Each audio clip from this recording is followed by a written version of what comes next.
बिस्मिल्लाहिर्रहमानिर्रहीम। अस्सलाम वालेकुम नाज़रीन, आप यूट्यूब चैनल देख रहे हैं। मैं इमरान खान हूँ। अहम खबरें आपके साथ शेयर कर लेते हैं। सबसे पहले तो ये है कि 11 MNAs को फारिग कर दिया गया है पाकिस्तान तहरीक इंसाफ के। वैसे 130 के करीब MNAs ने इस्तीफ़ा दिया था, लेकिन 11 को फारिग किया गया है। उसका रीज़न मैं आपको अभी बताता हूँ कि वो 11 को क्यों किया गया है और बाकियों को क्यों नहीं हटाया गया, और इसका इम्पैक्ट क्या आने वाला है पाकिस्तान तहरीक इंसाफ के लिए और PDM की जमातों के लिए। लड़ो या मरो, ये मरहला पहुंचने वाला है, यानी अब इन्हें कुछ करना पड़ेगा और बहुत ज़्यादा हलचल होने वाली है पाकिस्तान की सियासत में। इमरान खान के हाथ में कौन से कार्ड्स हैं? सबसे बड़ा कार्ड तो पंजाब हुकूमत का है, वो उनके हाथ लग गया है। लेट्स सी अब होता क्या है। बड़ी इंटरेस्टिंग पॉलिटिक्स है, इसके बारे में आपको बताता हूँ ये क्यों किया गया। दूसरी खबर आज आपको इस वीलॉग में मैं दूंगा। चौधरी शुजात हुसैन साहब को और तारिक बशीर चीमा साहब को उनके ओहदों से काफ लीग ने फारिग कर दिया है। क्यों फारिग किया है, रीजंस आपके सामने हैं, इस पे बात करेंगे। एक अखबार है जापानीज, यहां से बातचीत का आगाज करते हैं, और उसने एक खबर दी है पाकिस्तान के आर्मी चीफ के हवाले से। लेकिन पहले मैं एक खबर इससे जुड़ी हुई आपको और देना चाहता हूं। वो खबर यह है कि पाकिस्तान की क्रेडिट रेटिंग में मजीद कमी हो गई है। बैनुल अक़वामी क्रेडिट रेटिंग इदारे स्टैंडर्ड एंड पोर्स ने पाकिस्तान की क्रेडिट रेटिंग मजीद कम कर दी है। गैर मुल्की खबर रसा इदारे की रिपोर्ट के मुताबिक S&P ने महंगाई और रुपए की गिरती हुई कदर की वजह से पाकिस्तान की क्रेडिट आउटलुक न्यूट्रल से मनफी कर दी है। इससे पहले आपको याद है कि पाकिस्तान की फिच ने भी जो रेटिंग है वो मनफी कर दी थी, तो ये एक और रेटिंग मनफी होगी। बड़ी मुश्किल से इमरान खान साहब इन चीज़ों को मनफी से निकाल कर न्यूट्रल और फिर वहां से मुस्बत के अंदर लेकर आए थे, लेकिन अब ये सारी चीज़ें जो है वो मनफी में जा रही हैं। तवज्जो सारी इनकी जो है वो इस जानिब है कि कुछ भी करके इक़्तिदार को बचाया जाए, NRO2 जो है उसको मुकम्मल किया जाए। पब्लिक की तरफ तवज्जो नहीं है। अब आप अगर ये देखें कि 240 रुपए का डॉलर है, पेट्रोलियम मसनूआत की कीमतें कहां पहुंच गई हैं, पाकिस्तान में महंगाई जो है वो 33% पे इस वक्त रेट कर रही है। ये सारी वो चीजें हैं जो आम पाकिस्तान के साथ लिंक्ड हैं, एक आम पाकिस्तानी के साथ जुड़ी हुई है। इनकी तरफ तवज्जो नहीं है। अब जरा खबरों को आप देखते जाएं। एक तो ये रेटिंग आपकी माइनस हो गई, दूसरी खबर एक और है, इसके साथ जोड़ के बताऊंगा, फिर आपको बताऊंगा कि आर्मी चीफ के साथ कौन सी खबर दी गई है। और ये एक जापानीज अखबार है, 145 साल से छप रहा है, और उसने ये खबर दी है। इसकी तस्दीक बाद में ISPR करता है या नहीं करता वो बात की बात है, लेकिन पहले आप ये देखें। हुकूमती मुशीर जो है वो गए हैं और जाकर उन्होंने अमेरिका में मुलाकातें की है, लेकिन पाकिस्तान के सफारती हलकों ने उसमें, या पाकिस्तान के सफारत खाना ने या वजारत खारजा ने उसके साथ लाताल्लुकी का इजहार कर दिया है। यह ऐसा होता नहीं है। यानी मईशत की बहाली की कोशिशों में अमेरिका और पाकिस्तान अब इकट्ठे हो रहे हैं और पाकिस्तान अमेरिका से ताउन हासिल करना चाहता है। जो खबर है उसके मुताबिक हुआ यह है कि तारिक फातमी, ये नवाज शरीफ साहब के पुराने साथी हैं, डॉन लीक्स के दिनों में भी इनका बहुत नाम आ रहा था। तो तारिक फातमी साहब जो हैं वो गुज़िश्ता हफ्ते अमरीकी दारुल हुकूमत वाशिंगटन पहुंचे थे और पाकिस्तानी सफ़ीर समेत सिफारत खाने के जो मुख्तलिफ हुकाम थे उनके साथ उन्होंने गुफ्तगू भी की थी, मुलाकातें भी की थी। और उसके बाद उन्होंने 21 जुलाई को अमरीकी नायब वजीर खारजा वेंडी शर्मेन से मुलाकात की है और उनके दफ्तर में उनसे जाके मिले थे। इसी रोज अमरीकी नायब वजीर खारजा ने अपने ऑफिशियल ट्विटर अकाउंट के ऊपर एक मुख्तसर पैगाम भी लिखा था, वो आप ये देख सकते हैं स्क्रीनशॉट में। उन्होंने लिखा कि मैंने वजीर आज़म पाकिस्तान के मावन खुसूसी तारिक फातमी से मुलाकात की है ताकि इक्तसादी और तजारती ताल्लुकात को बढ़ाकर पाकिस्तान के साथ ताल्लुकात को वुसअत देने के या बढ़ाने के जो अहदाफ हैं उनके लिए हमारे इश्तराक की तौसी की जा सके या ताल्लुकात पाकिस्तान के साथ आगे की तरफ बढ़े। ये वेंडी शर्मेन जो है इनका ताल्लुक अमेरिका से है और नायब वजीर खारजा हैं, वो ये लिख रही हैं। किससे मिलने के बाद? तारिक फातमी साहब को मिलने के बाद। उन्होंने मजीद भी ट्विटर के अंदर चीज़ें लिखी हैं, लेकिन पाकिस्तान का जो महकमा खारजा है जब उसके पास ये सवाल जाता है तो उनका जवाब क्या आता है। लेकिन उससे पहले आप देख लें कि अमरीकी महकमा खारजा के तर्जुमान नेड प्राइस ने भी मुलाकात की तस्दीक करते हुए मजीद कहा कि मुलाकात के दौरान गुफ्तगू अफगानिस्तान, इलाकाई इस्तेहकाम और रूसी सदर व्लादिमीर पुतिन के यूक्रेन पर हमले के नतीजे में पाकिस्तान और दुनिया भर में खुराक की सलामती पर पड़ने वाले तबाहकुन असरात पर मरकूज थी। रूस और यूक्रेन की लड़ाई के ऊपर पाकिस्तान ने अपने आप को न्यूट्रल रखने का फैसला किया था और यह पाकिस्तान का अपना फैसला हो सकता है। पाकिस्तान रशिया के साथ तेल और खुराक के लिए डील करने जा रहा था और यहां से पाकिस्तान को सस्ती गंदम और सस्ता तेल मिलना था। लेकिन अभी आपके खारजा के मुशीर तारिक फातमी जाकर मिलते हैं अमेरिकन के साथ, और नेट प्राइस क्या कह रहे हैं?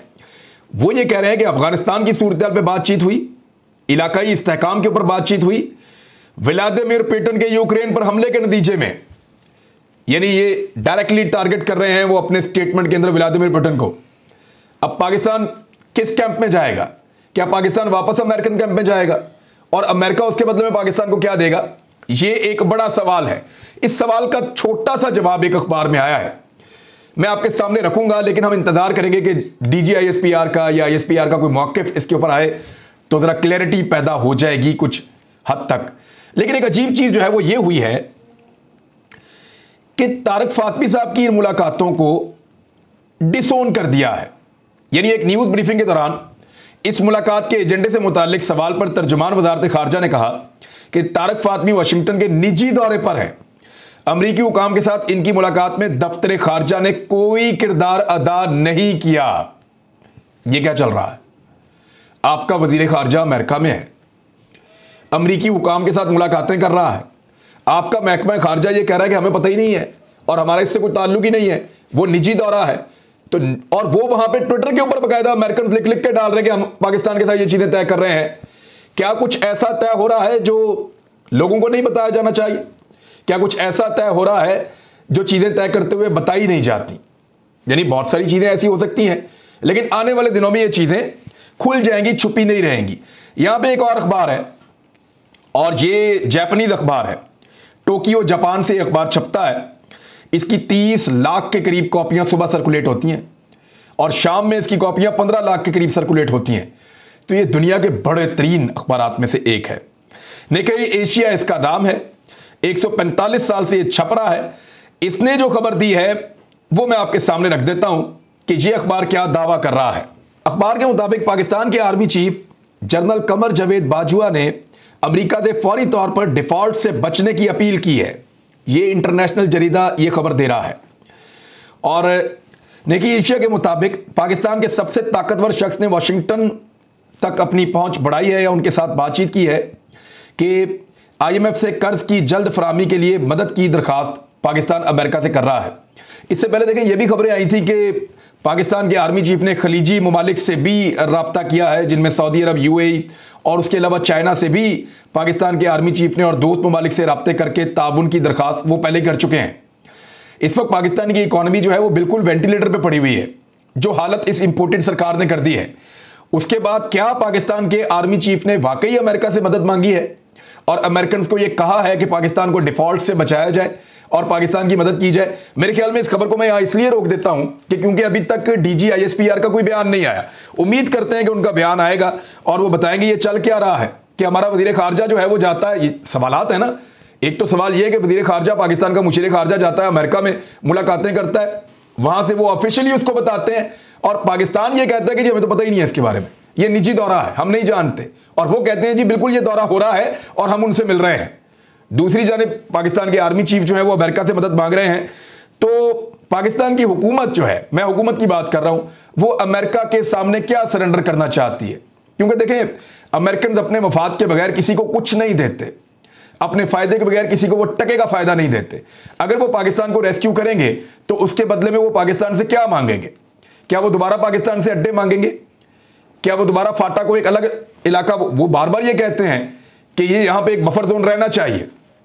फाटा को खैबर पख्तूनख्वा में मर्ज करने के वो लोग खिलाफ रहे हैं हमेशा से। क्या वो इसके बारे में बात करेंगे? क्या वो चीन और रशिया के साथ ताल्लुकात के बारे में बात करेंगे? क्या वो भारत और कश्मीर के मामलात के ऊपर बात करेंगे या वो इसराइल के मामलात के ऊपर बात करेंगे? क्या बात करेंगे वो, या क्या वो आपसे मांगेंगे जब वो आपकी मदद करेंगे? ये सवालात पाकिस्तानियों के ज़हन में आते हैं और इनके जवाब पाकिस्तानियों को मिलने चाहिए। अब आ जाए दो बड़ी खबरों की तरफ। एक तो पाकिस्तान तहरीक इंसाफ के 11 बंदे फारिग कर दिए। वो जो 11 बंदे फारिग कर दिए हैं उनकी तफसीलात मैं आपके साथ शेयर कर देता हूं, और ये बंदे फारिग क्यों किए गए ये एक बड़ी खबर है। ये जो 11 बंदों के इस्तीफे मंजूर किए गए हैं, 130 बंदों के इस्तीफे भी मंजूर किए जा सकते थे, लेकिन हुआ यह है कि तहरीक इंसाफ के राब्ते हैं कुछ हुकूमती इत्तेहादियों के साथ, और हुकूमत को इस बात का पता चल गया है किसी वक्त भी आने वाले दिनों में आरिफ अलवी साहब ये कह सकते हैं कि एतमाद का वोट ले लें आप शहबाज शरीफ साहब को, या तहरीक अदम एतमाद भी आ सकती है उनके खिलाफ। और अगर तहरीक अदम एतमाद पाकिस्तान तहरीक इंसाफ लेकर आती है तो पाकिस्तान तहरीक इंसाफ को अपनी आधी स्ट्रेंथ शो करनी पड़ेगी कि जनाब हमारी तादाद पूरी है, ये हमारे आधे नंबर्स हैं, लिहाजा अब आप फारिग हैं। तो उसको रोकने के लिए, क्योंकि देखिए अब तो वोट काउंट होगा ही नहीं किसी मेंबर का दूसरी तरफ जाके, वो हो ही नहीं सकता, वोट काउंट ही नहीं हो सकता मुनरिफ रुकन का। लिहाजा इससे बचने का सबसे आसान और सादा फार्मूला यह है कि पाकिस्तान तहरीक इंसाफ के नंबर्स कम कर दें। 130 इस्तीफे मंजूर करने की बजाय 11 इस्तीफे मंजूर किए गए हैं ताकि 11 नशिस्तों के ऊपर दोबारा इंतखाबात हो जाएं। और नशिस्तें भी बड़ी चुनकर निकाली गई हैं। जो नशिस्तें निकाली गई हैं उनमें अली मोहम्मद खान, क्योंकि अली मोहम्मद खान ने वहां पे खड़े होकर फ्लोर ऑफ द हाउस ये कहा था, तो वो तो करना पड़ेगा उन्हें। और अली मोहम्मद खान मर्दान में क्या करेगा, दोबारा इलेक्शन होगा, वो तो आपको पता है। और फसल मोहम्मद खान ये NA24 है, फिर NA31, शौकत अली, फ़खर जमान खान NA45, फिर पंजाब में दाखिल होते हैं तो NA108 ये फ़ारूक हबीब है, ये आबिद शेरनी के मुकाबले में इलेक्शन। और एजाज अहमद शाह NA118, और फिर जमील अहमद खान NA237 ये कराची से जाकर इलेक्शन होगा। और NA239 मोहम्मद अकरम चीमा, और अब्दुल शकूर शाद NA246। फिर इसके बाद दो जो हैं वो मखसूस नशिस्तें हैं जिनमें डॉक्टर शीरी मज़ारी है और एक जो है वो शंदाना गुलजार खान है। देखिए ये क्यों कर रहे हैं, ये अब पीपल्स पार्टी को कुछ सीटें देने के चक्कर में वहाँ धांधली करो, गेम डालो, पंजाब के अंदर इलेक्शन करवाएंगे, कुछ KP में इलेक्शन करवाएंगे। तो कोशिश ये है कि जितना ज़्यादा इस हुकूमत को लंबा खींचा जा सके उतना खींच लें इंपोर्टेड सरकार को।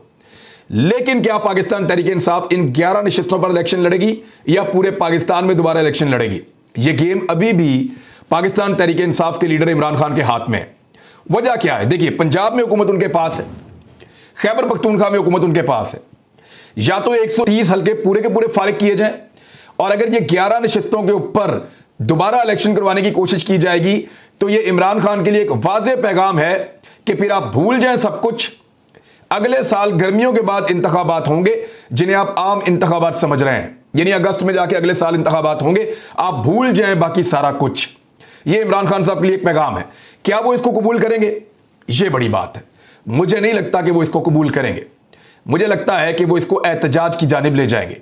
अगर PDM की जमातें बाज ना आई तो इमरान खान साहब को फिर लॉन्ग मार्च की कॉल देनी पड़ेगी, और पंजाब और खैबर पख्तूनख्वा इन दोनों शहरों से बहुत बड़ी तादाद में लोग इस्लामाबाद की जानिब बढ़ेंगे। इस्लामाबाद पुलिस जो है उसके अंदर इतनी कैपेसिटी नहीं है कि वो इतने बड़े अवामी सैलाब को रोक सके, क्योंकि पंजाब की पुलिस की ताकत उनके पास मौजूद नहीं है और खैबर पख्तूनख्वा के अंदर से भी पुलिस आएगी। लिहाजा इस्लामाबाद पहुंचना और वहां जाकर एहतजाज करना इमरान खान साहब के लिए मुश्किल नहीं रहेगा।